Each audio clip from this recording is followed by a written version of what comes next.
Oh, Oh, now it says, yeah. Paul, thank you so much for replying to my request. Last time I saw you, I bumped into you at the Royal Albert Hall just before you went down to meet the lads backstage in 2018. It's the first time I saw you in about 25 years. So what have you been doing for 25 years? More of the same, really. You know, managing artists, promoting a few things, got a bit of a sports business, all sorts of stuff. Okay, and I know you do manage Mark Knopfler. You're still managing him, aren't you? I have, yeah. I've managed him since 2000. I was Dire Straits promoter from 1978, which is where I got to know him. It's the same way as I got to know the Level Boys. And then I started managing him in 2000. So still here, still going. So. And who are you looking after nowadays? I look after the legendary Danny Thompson, as an incredible acoustic stand-up bass player who played with everybody from Bowie to Cliff Richard to Roy Orbison, founder member of Pentangle, blah, blah, blah. Incredible. Check him out. He also played with John Martin. His bass playing on Solid Air is legendary. You like a bass player, don't you? I do like a bass player. A bit of a common theme there. I like a bloke with initials MK as well. So that's also and the Australian Pink Floyd show I look after as well. I have seen the Australian Pink Floyd on YouTube, and I think they're bloody excellent. Actually, I wouldn't mind a ticket for that. Yeah, they're playing in November, I think, at the Hammersmith Odeon. At the Hammersmith Odeon? Yeah. Okay, yeah, put me in for that. I just want to go sort of quash possibly, certainly I thought this at the time, the change from John Gould to yourself. Yeah. There must have been some, I thought, and probably lots of people did, it'd be bad blood, but I actually went to John and Sarah's house January not this year, year before, and I asked John about the swap over, and he actually said he actually recommended you, and that was because you'd already looked after the band in the Japan tour. Yeah, I mean, that came about because having been the promoter and so what they used to call the promoter's rep, so I was on every Level show that we promoted from when they co-headlined a show at Hammersmith Palais with Shack Attack, and I just got on really well with them. And then John, for some reason, John didn't go to Japan, and so I was tour manager with them, and I took them. We went on a Cathay Pacific flight from here to Hong Kong, stayed over in Hong Kong a day or two, I think, and then flew into Japan. And whilst we were on the plane on the way there and on the way back, I just sat next to Mark and we had a few drinks and lots of chats. And I think he sort of was picking my brains a bit and asking me, what they could do better or what should happen. And I think that they were on the verge then of feeling that it needed a bit of a change. I think John had done a great job from the beginning and taking them to where they were. But I think they, Mark in particular, wanted it to be bigger. He wanted to be the world's richest bass player and not the world's best bass player. Unfortunately, beaten to the punch by Sting on the rich side. And I also think the dynamic between John, Phil, and Boone was very up and down. There were quite a few arguments, as there is in any family, but if you multiply that by the pressure that's coming at you from being in a successful touring band, and they toured a lot, they were very hard working, always were, and that brings its own challenges, and I just think they thought, maybe it needs a change, and I was the only person they knew, really. Excellent. And you were also, you'd had success with Tears for Fears at that time. Yeah. I mean, they would obviously, at the time, they'd gone exploded both here and in America. And I think, they obviously thought, well, he's done a good job there. Maybe he can do the same job for us. Mm-hmm. We did pretty well. Richard Lee wanted to know how comes you've never made it over to Australia? I'm not really sure why. I can only think there was a financial lacking from Australian promoters to make it worthwhile. We did Japan, as you know. Mark still goes back and tours there, but Australia was never really on the radar screen. I can only think that we just never got an offer that made it worthwhile to go. There was no particular reasons. I love Australia. Okay, Paul Waller wanted to know how important was it for the band to succeed in the USA, and realistically, how comes it didn't? I think it's, if you're a musician and you want to be successful, then America's always, you know, if you're an English musician, it's always kind of the holy grail. And we made a deliberate effort to try. We did a lot of touring there. We opened for Madonna. We played shows with Tina Turner. We did tours of our own. And we had, you know, we had a couple of hits, you know, Running in the Family was a hit out there. Something About You was a hit. But there was never really a sustained number of hits, and it just never really clicked and took off. Not unusual for English bands, you know, it's very hit and miss. A lot of bands that have been very successful here and never quite made it in the US for one reason or another. I'd love to say there was a particular reason and it was why, but I don't think so. We worked very hard and we made decent records. Just never really, just never happened for them.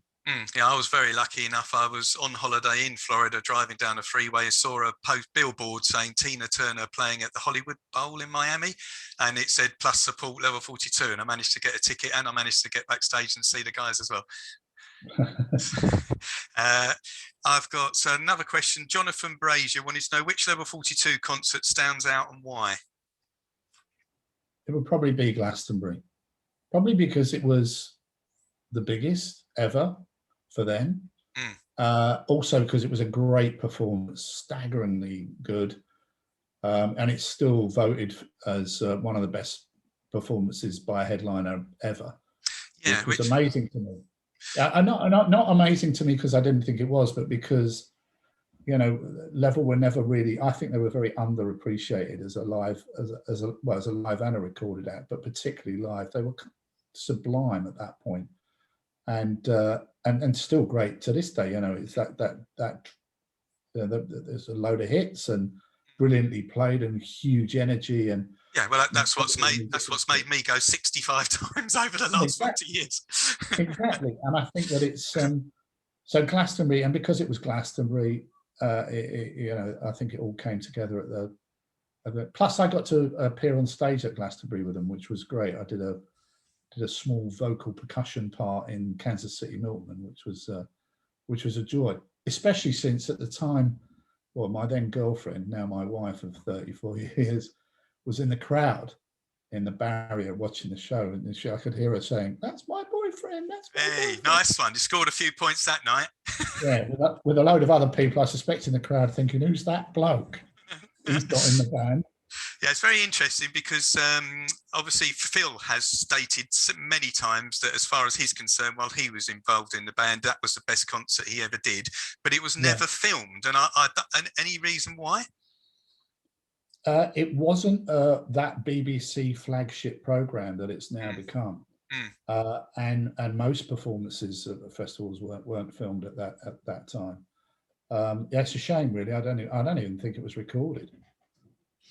Luckily for me, a chap called Neil Gray sent me a bootleg copy, which I have posted on YouTube, and I did send it to Phil, and he was grateful to have heard himself back because, as I said, he'd never seen or heard, in his opinion, and now your opinion, the best concert that they ever did. Funny enough, I'll have to check out the bootleg. Yeah, it's what I said. I literally just put level 42 Glastonbury, and you should find the whole thing. So I'm going to listen to Kansas City Milkman after this interview. So I'll see if I can hear your vocals in the background then, or a wobbly bit in the background. Exactly. Funny. So as Neil Gray did do, that pass this on to me, he's actually asked in the Fait Accompli video. There's a fan that complained about something. Did you ever sort out their complaint? Do you remember what it was or not? No, I can't remember what it was, but it was. I remember I rather jokingly feigned tearing up the letter on camera. No, funny enough, it was one of the things that I always did, and I always dealt with everything. We always responded to everybody, even if we couldn't necessarily, keep everybody happy. A lot of the complaints in those days were about I couldn't get tickets because, which when you're a big popular band and you're selling out venues, you're always going to have disappointed people. But I can't remember the specific. I remember the incident. I think I was wearing wearing what they call a Dreiserbone, which is an Australian outback outfit that cattle drovers used to wear. I don't know, Lord knows why I had one. I think Mark and I had one of those. We went through a phase of buying similar things, Aston Martins being one of them. So did you? Yeah. Funny enough, that's interesting. You've brought on your dress sense, because about 8 people have commented on, and I'm so pleased you're wearing one of your Larry shirts. So let me see who asked this. I got Rob Henderson, Gary Tremaine, Adam Kennedy, Carl Henriksen, Francis Levy, all wanted to know why you wore the Larry shirts and where you got them from. It started very early on for me. Partly it was when I was promoting, was so that people knew who I was. Right. So if you were in a venue and somebody wanted to know where the promoter was, they'd say, oh, it's that big tall bloke with the Larry shirt, which made you very easy to be recognised and easily found. And it just became a thing. And it, as you can see, I still wear them to this day. I don't know how many I've got now. I think I've probably got one for every day of the year if I pushed it. Oh. Yeah. Let me see. Also, David Liven said, why did you wear that goddamn awful purple suit? Well, I disagree with it being goddamn awful. I thought it was very nice and it was made to measure and I loved it. I still got it actually, and it still fits. Is it really? Oh, well done. Yeah. It was made by a company called Kelsey Taylor, and I don't think it exists anymore. It was made to measure. And I think that's where we got that. Mark definitely had a couple of suits made. I had at least that one. And I wore in particular, because it's kind of a royal purple, I wore it when we did the show, Princess Trust show with the Prince and Princess of Wales at Birmingham, where Level were a house band with George Martin conducting the orchestra. I know somebody actually asked, how did that come about? I can't find their name very quickly on my sheet, but I know somebody asked, how did that gig come about, and then being the house band? That happened because they performed in 1986, I think it was, at the first ever Princess Trust Rock Gala, which was at Wembley with a star-studded lineup. So funny enough, it had Dire Straits were on it, Jagger, Tina Turner, Bowie, McCartney, Phil Collins, Elton John, Sting, Rod Stewart. And I got very involved with the Princess Trust after that.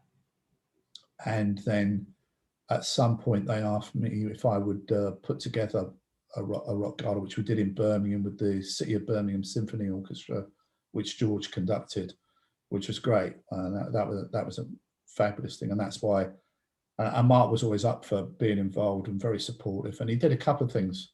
Other times he played on the Princess Trust band for me. Yeah, that was why. All down to me. All down to you. All down to me. Yeah, well done. Jonathan Brazier wanted to know which Level 42 concert stands out, which obviously we've be Glastonbury. Yeah. As well, I would say the run at Wembley when we first started flying, Mark and Mike. Oh yeah. That was those shows were great shows. They were really.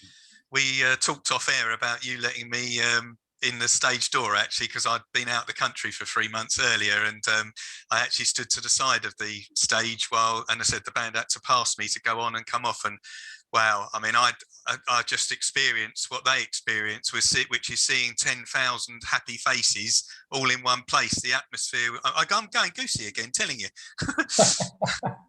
I think as well, what the thing with the show at that point was that the phrase was, let's do like a heavy metal show, but with jazz funk music. So that's why we had, pyrotechnics and flying them about and a big light show. And it was just to also be a bit more expansive as well. You can't do the same thing at Wembley as you've got away with doing in theatres. You just get lost in a venue that size. So you have to make it bigger and better and brasher and stuff. So that was the behind, and it was also just about being entertaining. You know, it's not a bad thing to be entertaining. No. I find Matt Phillips and Jason Brown also asked that question. Dave Robinson wanted to know, which bands do you actually like, or music? Me, I'm the world's biggest Who fan. Are you? Okay. Yeah, huge. I've probably seen them 100 to Wow. 50 times. You're more of a stalker than I am. I am, and I've met the band, and they, you know. Yeah. Have you been let in the stage door by the manager though? I have actually, funnily enough. But great stuff. That's because I know the manager quite well. But yeah, I think that part of the reason that I like being a fan is because it lets me understand what fans want, right, and why they get excited, and why when they're talking about a show they went to, their legs go a bit wobbly. and I remember being introduced. The first time I was ever introduced to Townsend was, fun enough, a Dire Straits show. We were doing 14 nights at Wembley, which I was promoting, and Pete came to either say hello. I can't remember if he played. I don't think he did. I think he just came to say hello to Mark, came to watch the show. And Mark knew I was a huge fan, and I was hanging about in the dressing room, obviously thinking, "Oh, that's Pete Townsend. That's Pete Townsend." And Mark said to me, "Oh, hey, Pete, you know, this is Paul Crockford. He's our promoter. He's a big fan of yours." And I was actually lost for words. And I remember going and then leaving because I couldn't speak, and I was so sort of amazed. Yeah. That is very interesting. It's actually very nice to hear that story, because I get on so well with the band and always have done. As far as I'm concerned, I just start, you know, they ask me how's business or whatever, and it's just a normal chat. But I have heard that from other fans, where they've sort of got to speak to Mark or whatever, they go, and you know, suddenly they can't say what they actually need to say. And I said, it's unusual, and now I know it happens to everybody. Yeah, and also I think what happens normally as well, and I see it a lot with people, they come up and they say stupid things. Right. Because they're so like pent up and excited, and it's like something they've waited for all their lives. And then they say something like, "Well, I'm not, you know, my dad likes you, I'm not really a fan," or "Why, you know, what did you have for breakfast?" You just because your mind's not working properly. And I get it, and I think it's important in music to try and have an understanding of what the fan is going through, because you know, you need to have some empathy with it, and not just view the fan base as something from which you're eternally, you know, draining money. No. Yeah. Excellent. And I always loved that interaction. Yeah, mostly. I mean, obviously, sometimes you're at a gig, and if you're managing, you know, you're normally pretty busy. Yeah. You know, normally a lot going on, and a lot of people are, you know, you're having to fend off a lot of things. So sometimes it'd be like, all right, and you'd have to, and it wouldn't be. It's just like, you know, you're working, and that's the other thing. So, you know, fans obviously don't really make that connection, because for a fan, it's a night out. Yes. And you don't really make that connection. Well, actually, it's also a place of work. It's a great place to work. Yeah. But it is still a place of work, and that sometimes comes across with people like, "I'm sorry, I just haven't got time. You know, I'm going from A to B to get something done." You know, so. Yeah.